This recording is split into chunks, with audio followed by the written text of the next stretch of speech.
Good morning দেখছেন তো সম্মানিত ভিউয়ার্স, আমি যে ভিডিওটি এখন করতেছি আপনারা সর্বোচ্চ শেয়ার করবেন এবং লাইক ও কমেন্ট করবেন। তো আমি দাদা নাতিনের একটা গল্প করব। তো দাদা একটি গাছ লাগাইতে গেছে।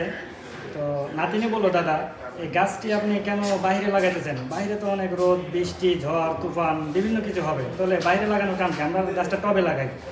তো দাদা তার কথাটা অ্যাকসেপ্ট করলো, বললো আচ্ছা ঠিক আছে, তুমি একটা গাছ টবে লাগাও আর আমি একটা গাছ বাইরে লাগাই। তো তিনি গাছ বাইরে লাগাবার জন্য গেছে নাতিনকে সাথে নিয়ে।